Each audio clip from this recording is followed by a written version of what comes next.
A gente vai a Brasília porque o senador Alessandro Vieira quer investigar possíveis irregularidades nos inquéritos relatados pelo ministro Alexandre de Moraes do Supremo. Vieira vai protocolar um requerimento para a criação de uma CPI para apurar a eventual falta de transparência, violações ao sistema acusatório, prorrogações indevidas e outras irregularidades nos processos investigativos. Segundo o senador, desde a criação do inquérito das fake news em março de 2019 e do inquérito das milícias digitais em 2021, medidas como a suspensão de perfis em redes sociais e a prorrogação indefinida dos prazos são incompatíveis com os princípios constitucionais. A coleta de assinaturas para a criação da CPI começou nesta sexta-feira. Piotr, eu quero ouvi-lo aí sobre essa iniciativa do senador Alessandro Vieira, mas eu queria lembrar que tem a CPI do abuso de autoridade, que foi proposta de autoria aí do deputado Marcel Van Hatten, que conseguiu o número de assinaturas, mas parece que está estacionado em algum lugar. E aí, claro, acho que toda iniciativa é válida para investigar. Agora, eu te pergunto, será que não é mais válido envidar esforços em algo que já está andando há mais tempo do que começar uma iniciativa do zero, como uma nova CPI, assim como o senador Alessandro Vieira está propondo? Ou você acha que vale andar em paralelo, toda iniciativa é válida? Eu acho que aí tem uma estratégia política, Paula. A estratégia é justamente você trazer uma possibilidade de CPI. CPI tem duas coisas que são importantes. O Silvio conhece o regimento e o andamento das coisas no Congresso, ele pode trazer mais detalhes. Mas se tiver uma fila de CPI, ela tem que esperar as outras acontecerem. Ou você faz um baita de um acordo, são 5, né? Se você é o 6º, você tem que esperar as outras acontecerem. Ou faz-se um baita de um acordo, coisa que eu acho improvável nesse momento. A outra coisa é que se não tiver esse impedimento, o Rodrigo Pacheco tem que instalar, porque esse é o entendimento do Supremo desde aquela CPI durante a pandemia, em que ele não queria instalar, disse que não era o momento de fazer investigação, o Supremo disse que não. Uma vez que foram atendidas dentro do regimento do Congresso Nacional, de uma das casas, né? Aquela, se não me engano, era mista, né?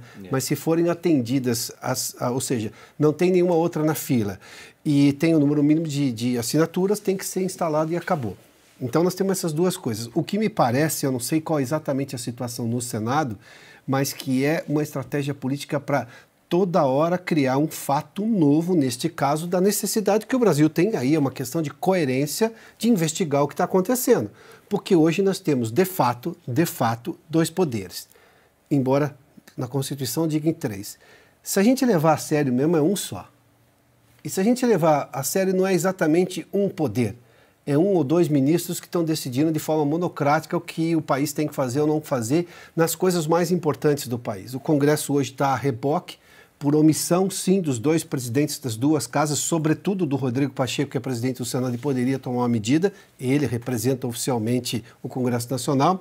O Executivo tem um consórcio e, na verdade, esse consórcio, quem está cedendo cada vez mais é o Executivo. A troca é o seguinte: eu faço o governo para você e você me deixa voar nos seus aviãozinhos da FAB durante o final de semana para não ter que pegar avião comercial. Parece que chegou a esse nível.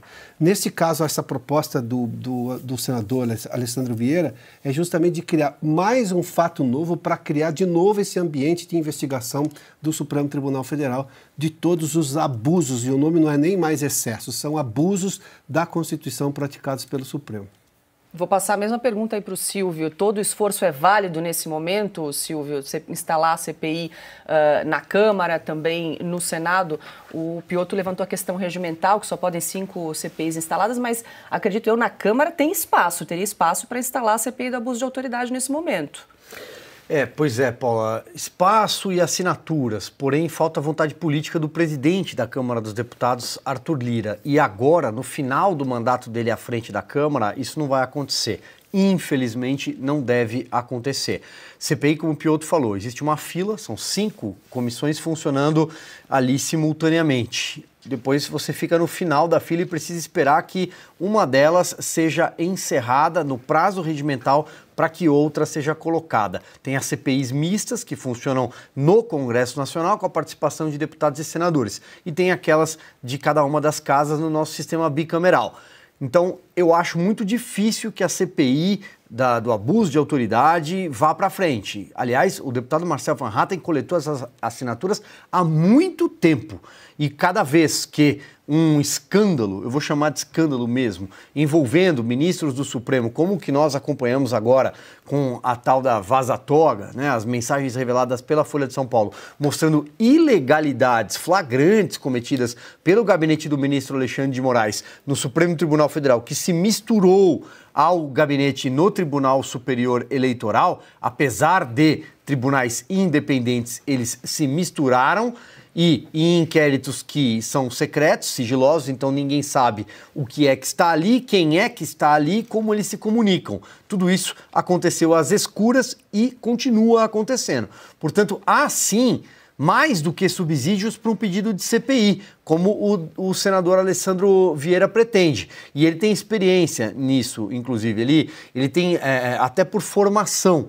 Mas, Paula, eu insisto nesse ponto, é final de mandato dos dois presidentes das casas. Rodrigo Pacheco, que não quer confusão com ninguém, protegeu e blindou Alexandre de Moraes e os demais ministros. Vamos lembrar que foram engavetados vários pedidos de impeachment, não só contra o Alexandre de Moraes, mas, por exemplo, o perdeu mané do senhor Luiz Roberto Barroso, né, que é aquele "nós derrotamos o bolsonarismo". No Congresso da Uni também ficou ali dormindo na gaveta. Então, Rodrigo Pacheco não quer encrenca, Arthur Lira também não quer encrenca com Alexandre de Moraes. É possível que tudo isso vá sendo arrastado. Ana, e mais uma informação, no Senado já são 24 pedidos de impeachment contra Alexandre de Moraes. O mais recente foi apresentado no último dia 9 e já conta com a adesão de 36 senadores. Faltam ainda 5 votos para a Casa constituir maioria simples e abrir então o processo de cassação do ministro. Entre os senadores de São Paulo, apenas Marcos Pontes afirmou ser favorável à proposta.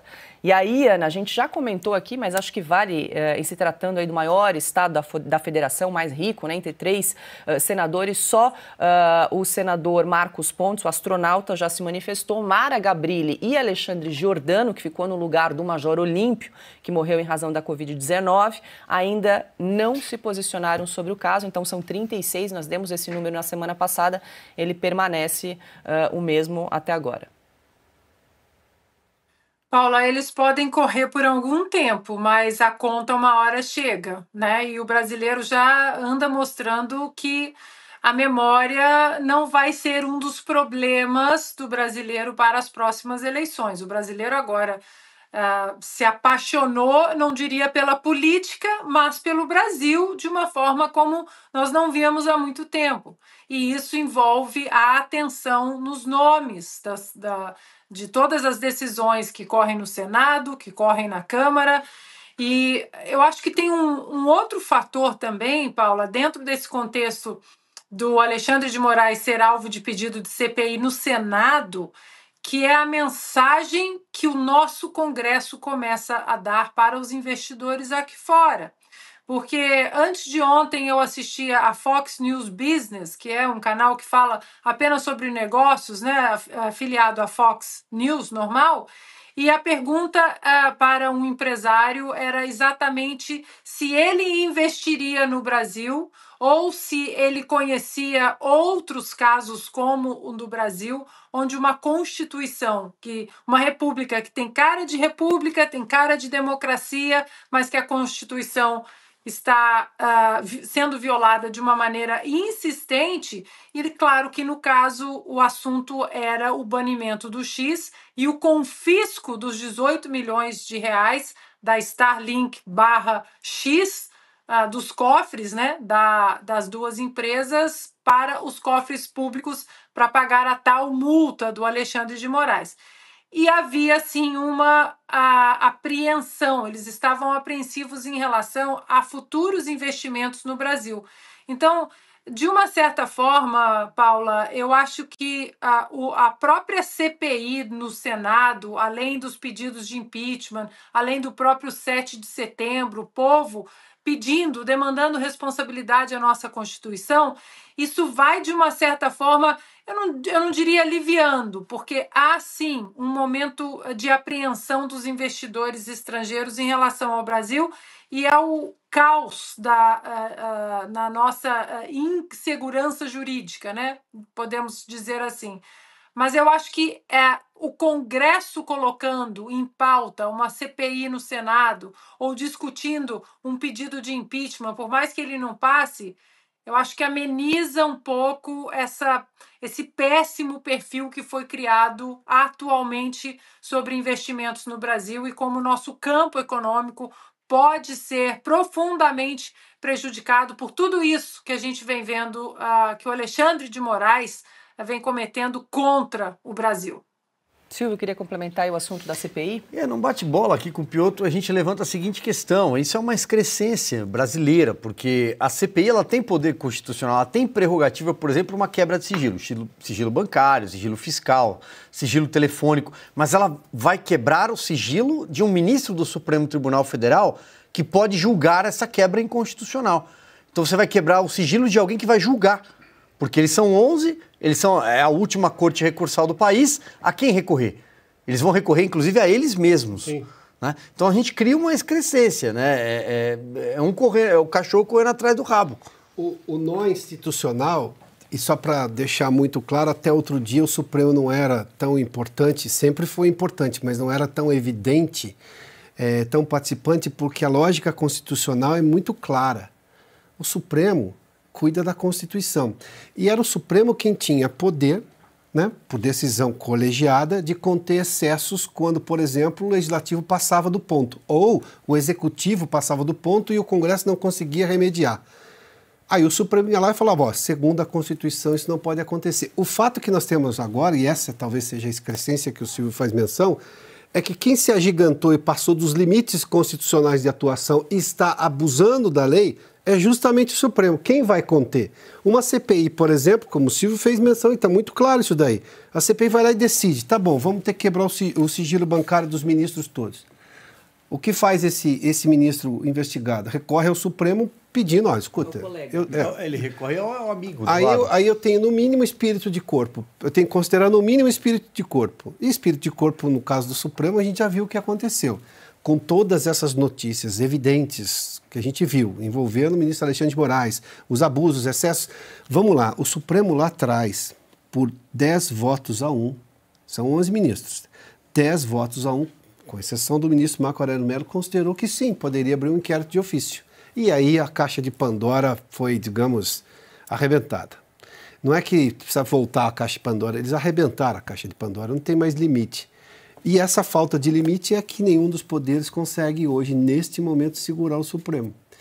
O Supremo ou se imprime uma autocontenção, o que seria de uma grandiosidade institucional jamais vista e também muito pouco provável a se olhar o cenário de hoje, ou eu confesso que não faço ideia para onde iremos. Isso é muito pior do que uma ditadura, porque uma ditadura, ainda assim, você tem a lei que é contrária a ela. O que é contra o Supremo hoje, se é ele quem julga o que pode e o que não pode?